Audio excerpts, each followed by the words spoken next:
I am your host, Fred Nettles, and this is The Segment.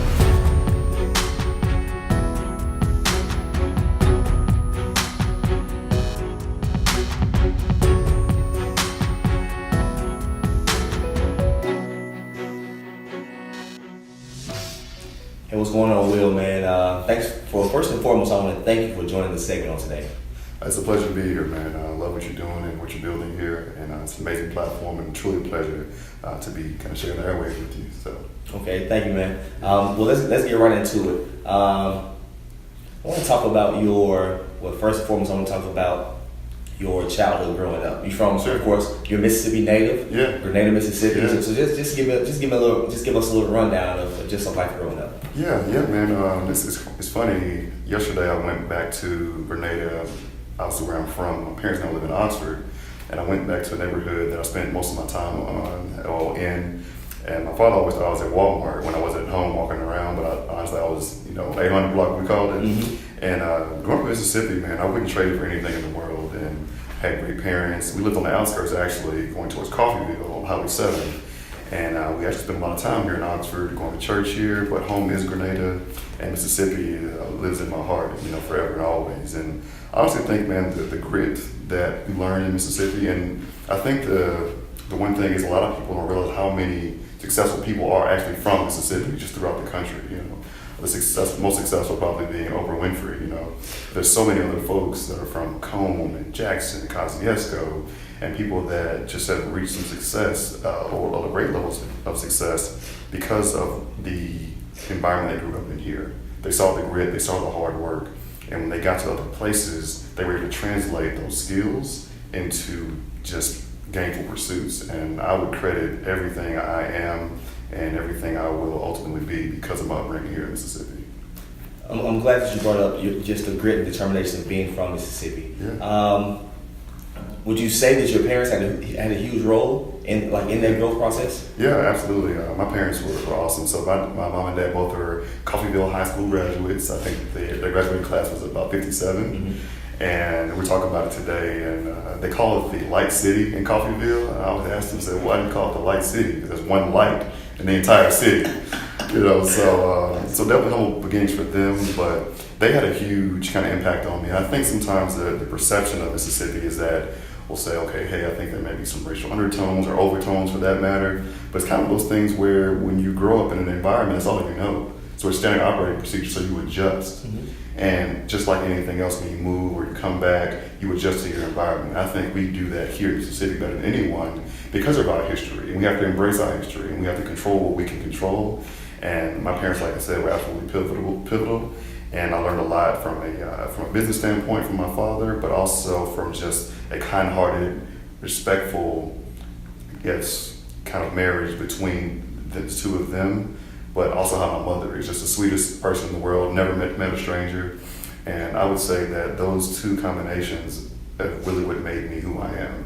Because it taught me the business sense, but also that you can never get above, who you are and above people, treating people the right way, being emotionally intelligent, taking care of the good old folks that still sitting on the porch, that never met a stranger, that wave at every car that goes by. That's how I was raised, and that's what I'll stick to forever. That's great, man. Let's talk about your transition to the University of Mississippi, Ole Miss. Okay. So just talk about the process from high school, and I guess the process in applying and even getting into Ole Miss. All right, so this, I don't know if you knew this, but I actually went to Mississippi State my freshman year. I did. Yeah, so I did not apply for Ole Miss, and I went. Like I said, we spent a lot of time in Oxford growing up, and I said, I'm going to kind of rebel a little bit. My brother went to Ole Miss, so I said I'm going down the road to Starkville, right? Did a year there, wasn't the right fit for me, ended up here in Oxford anyway, and best decision I could have ever made. So the transfer process wasn't too bad. I just kind of put in a few notes, but getting here, the environment and the quality of people here, just even this kind of relationships you built here and how you've been able to just kind of navigate. I've come to find that people in Oxford will really embrace you if you take care of your business, you present yourself well, you can really make a lot of inroads here, a lot of great friends. And just even in our graduating classes, to see what people are doing in so many different avenues has just been so inspiring. So it was definitely the right decision for me to finish my undergrad degree here at the University of Mississippi. I'm glad you said that because I believe that that just having a mentor, like someone to look up to, that's kind of been to where you're trying to go. Sure, yeah. They have like a huge impact on your life. So if you will talk more about if you had any mentors here Sure, at Ole sure. Miss and just how they shaped your life. Absolutely. So before I transitioned to sport administration on the business side, I was actually seeking to become a strength and conditioning coach. So I interned in the Starlings weight room, the Olympic strength and conditioning area, and every day I'd be in there mopping the floors, folding towels, I mean, you name it, just kind of doing the grunt intern work, but I loved the environment. And there was a gentleman that would often come in there and work out. His name was Jamil Northcutt, now Dr. Jamil Northcutt. And I saw him in there doing like some side raises one day and doing something goofy with his hands. And I was just like, man, what are you doing? But I really asked him, I said, man, what are you doing? And I was like, hey, let me show you a better way to do it. But just in jest. And I built a relationship with him and ultimately just asked him, I said, man, what do you do? And he said, I work in athletic administration here at the University of Mississippi. And he pulled me, to the side and brought me into his office, had a conversation with me, gave me a few great books to read.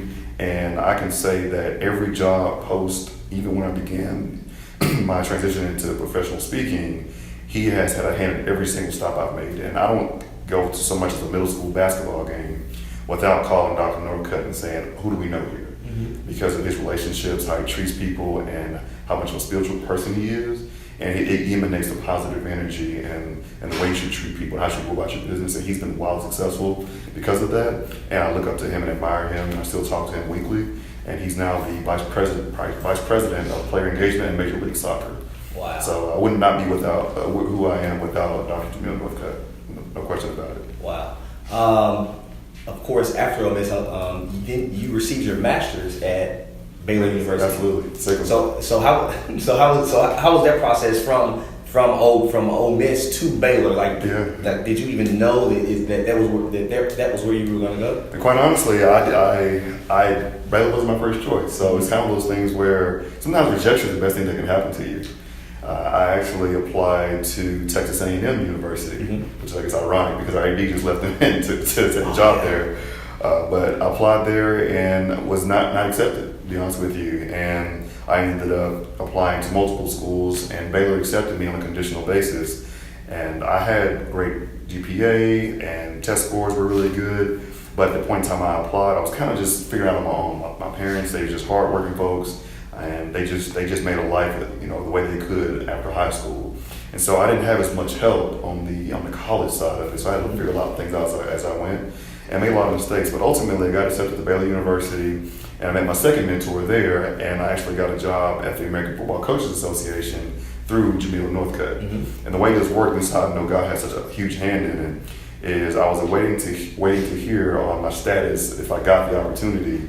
And I believe the gentleman that was considering me for the job at Baylor as a grad assistant, well, he was at a conference that year in Dallas, Texas. And at the time, he didn't know who Will Baggett was. I was a high school has-been. I didn't have any profile, couldn't find anything on me. And so he just happened to walk up to a gentleman at that conference that had a blazer on, and he had an Ole Miss lapel pin. He walked up to the guy and he just said, hey, I got this guy, Will Baggett, he's applying for a job under me. We haven't had this position open for maybe 8-9 years, but we're looking to bring it back. We want to find the right fit, we want to get it right. And do you happen to know this guy? I mean, just out of the blue, walked up to him off the strength of an Ole Miss lapel pin. Mm-hmm. He walked up on Dr. Jamil Northcutt. The rest is history. Wow. And wait, and this is how you got to Baylor, or the position with the Peach Bowl? Yeah, it's kind of a hybrid. So Baylor, they accepted me just off merit and academics, but Baylor's expensive. It's about $50,000 a year, and I didn't have the money to pay for it, so I needed a grad assistantship, and that's where this other gentleman, Ty Brown, came into the fold. Just by one, he wanted to make sure he was covering his bases and checking references, and the one gentleman he happens to walk up on was my mentor that was responsible, for even me getting involved or interested in athletic administration. So that was a higher power than me, and that's when I did 2 years there at Baylor as a grad assistant at the AFCA. They paid my tuition and gave me a monthly stipend, and that's when I then left to go to the Chick-fil-A Peach Bowl in Atlanta. And again, Dr. Northcutt made a call on my behalf and got me in the door. And it's funny, I actually saw an email thread that I found in the folder. It said Friends of the Family, but internships consideration. And initially I saw my name in there, like, yeah, this guy applied, we might just give him a phone interview, send him on his way. And then I saw Dr. Jamil Northcutt's email and his recommendation, and then the guy came back and said, Jamil reached out, let's give this guy a shot. Yeah. So it's just a strength of relationships and people that believed in you. And like I said, his ears are probably ringing right now, but I do think it's very important to pay homage to those that helped you. Definitely. And my favorite quote is in the first few pages of my book is, if I've seen further than other men, it's by standing on the shoulders of giants. And I think it's really important to adhere to that and to that doctrine. And to remember where you came from, quite honestly. Always. And I'm glad you said that, because you currently, you travel across country, of course, talking to various young men, women, young athletes, young aspiring professionals, just about the business, just about how to handle yourself and things like that. Can you dive in more on that? And of course, even elaborate on the places you've been to. Sure. Great moments you've had at these locations as well. Sure. Well, thank you for asking. It's crazy. I mentioned one of my mother's church today just before we got on the air here, but I actually started speaking at a church in Coffeyville to the Youth Day program. It was like my first real speaking engagement, and there were 7 people in the room, and 3 of them had pacifiers in their mouths. So that was humble beginnings, and that was just a little bit over 2 years ago. Yeah. And you fast forward to now, so the title or the focus of my program is called The Executive Image. We teach you to look the part, act the part, so you become the part. And we base that on kind of a series of ABCs is what we kind of dial down our training to. And that relates to your appearance, behavior, communication skills, digital etiquette, and emotional intelligence. And we just follow that to the T and work through our workshops to really get young professionals coached up in the areas of personal branding and what it means to make a positive first impression that will last for a lifetime. And it's just been a lot of fun, and I would say that most recently I was just at the University of Texas working with Texas football, but other institutions I've had the pleasure of partnering with are Michigan State, Florida State, University of Alabama, North Texas University, SMU, and the list goes on, Southeast Missouri State, Northwestern State University in Louisiana, and just got a call the other day from Washington State University, never been to the state of Washington. And so it's just amazing just how the strength of your network, and by taking care of people and checking on people when you don't want anything. And I was talking to a guy the other day, the guy was actually talking to me about Washington State, the opportunity there. He said, when I told you I was going to get my PhD, this is the guy talking to me. From that point on, he started calling me doctor. He started calling me Dr. Derek Books. I'm like, yeah, you can get used to the sound of it. And he said that never left me. That's encouraged me throughout my journey. And I think it's important to identify the assets you see in other people that have natural skill sets, natural talents, and just say, hey, I see this in you, and I believe in you, I have confidence in you. Because dating back to maybe about 15 years ago, I was in a bank, Regions Bank, I believe, in Grenada, Mississippi. I was talking to the teller, and one of the gentlemen who runs the recreation department had a hand in it. His name was Richard Fox, I believe. And he walked up to me and he said, you know what? You need to do something with your voice one day. You have a really great voice.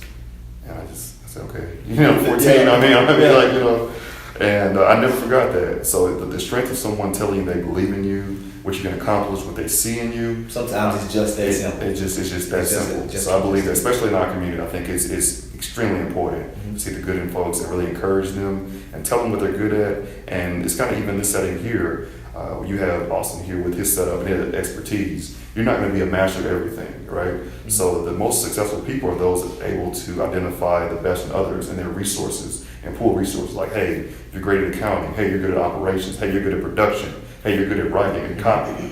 Let's pull our resources together and we can make something special. So I'm a true believer in that. Oh, yeah. All right, well, you have a book called The Blueprint.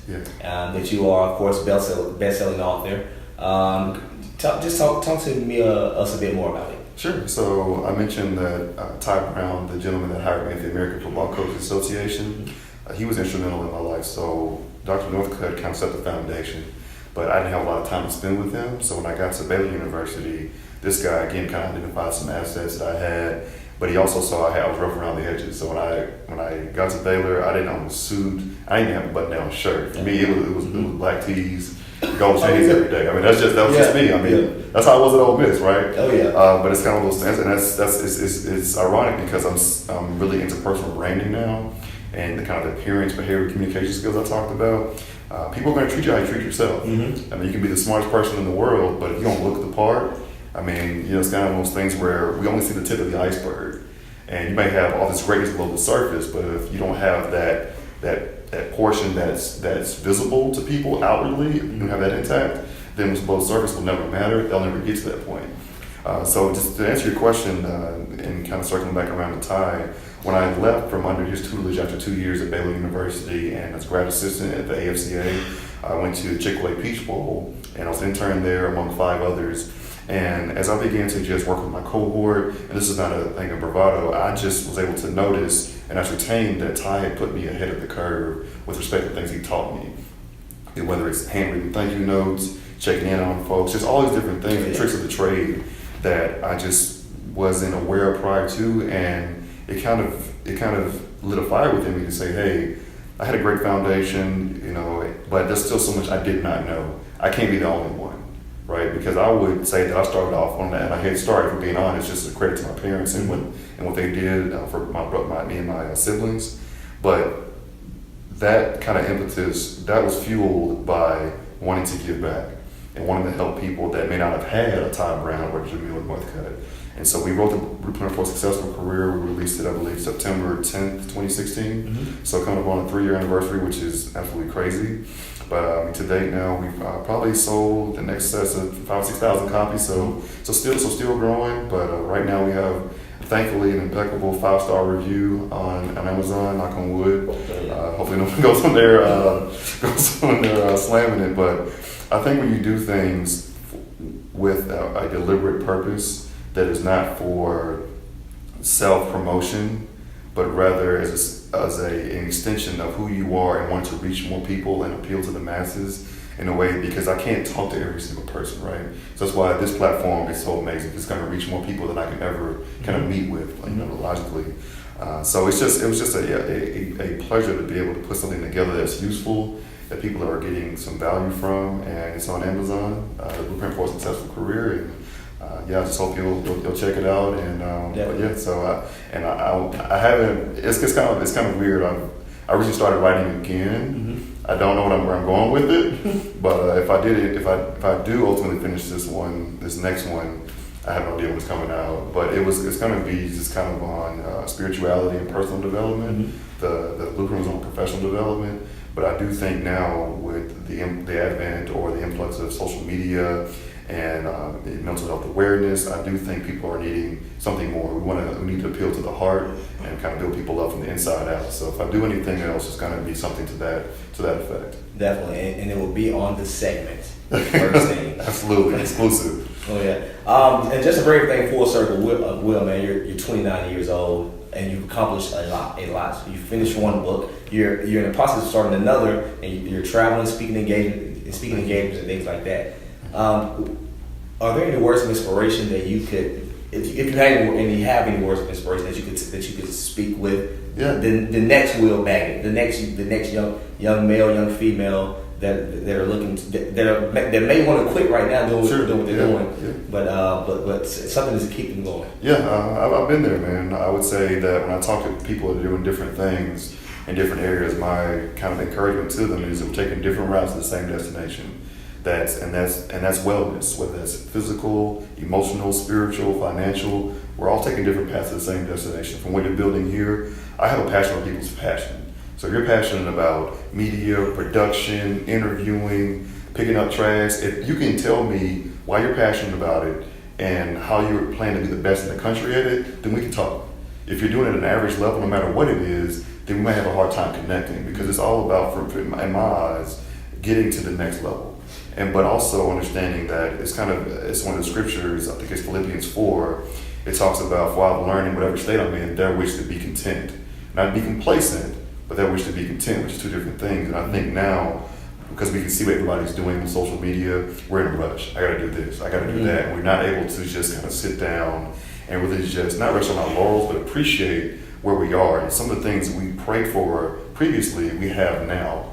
at our disposal, and we're not happy anymore with it. Mm-hmm. Like I had a new toy, it was shiny, but I want the next new thing. And so I think it's really important and vital to just think about where you are, where you've come from in the last 5 months, 5 years, 5 seconds, and understand that it's definitely a marathon. That's an ode to Nipsey. And if you help other people get what they want, you'll get what you want. Because I was helping people when I didn't have anything to give. And whether you have to give your time, positive energy, a word of encouragement, you have no idea what that does for people. And from a practical standpoint, I would say just log out. If you're not branding, if you're not marketing, and you're just going aimlessly just for entertainment, log out. I turn my notifications off on my social media to where I'm not on their time. So if a red bubble pops up, I no longer see it. It is a tie because they're looking to get you back in these apps, spend time there because they have advertisers there looking to spend money, and they need your eyeballs in order to drive their metrics and their engagement and their analytics to get the money that they're seeking. And so when you understand just how the world works and just how everything is psychology based and everything starts here, you're never going to achieve what's in your mind. If you think you can't do it, you can't achieve it. If you think this can't be an Emmy-winning type of show, it won't be. If that's what you have in your mind. Oh, yeah. So I would say that to anyone, take care of yourself first and understand that there was a time when social media didn't exist. People got along just fine. Phone didn't exist. And I'm so glad to be home because it allows me to slow down. We're just sitting out on the porch drinking lemonade, watching cars go by. And it's refreshing, and this is when I'm most creative, when I have this free mental space. And so I would just say that for anybody out there looking to build something, start something, understand it's not for you, right? Your life is not your own. When you go on to be with the Lord, they're going to talk about not what's in your bank account. They're going to talk about what kind of person you were, what your legacy was, and understanding that you don't always have to give something physically. If it's positive energy, if it's your time, if it's something that people can hold within them, and something that's inspirational or something that continues to fuel them on a daily journey, that's more powerful than anything. Because people ask me for a motivational speaker, and I have the utmost respect for them, but for me, motivation kind of runs out. Mm-hmm.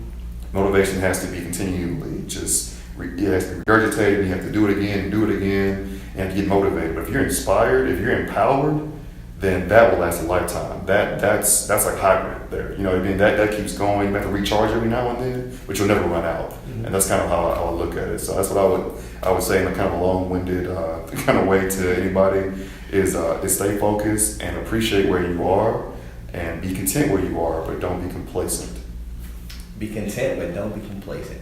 Well, Will, man, I want to thank you for these wise words of wisdom, your time, and on this busy weekend. So thank you for joining the segment. Man, it's been an absolute pleasure to kind of see you build this, from the ground up. And honestly, I know we're about to close out, but I'd be remiss if I didn't say, from just hearing your journey and how you just kept me in the loop many times over. I always told you, Fred, I said, if somebody won't bring you on, start your own. And that's what you've done. So I'm extremely proud of you, and I'm honored to be here on the segment with you. So thank you for the opportunity. Thank you. One time for the underdog. We the one that got the power when it's time to make a change. One time for the underdog. Yeah. One time for the underdog. Yeah. One time for the underdog. Yeah. One time for the underdog.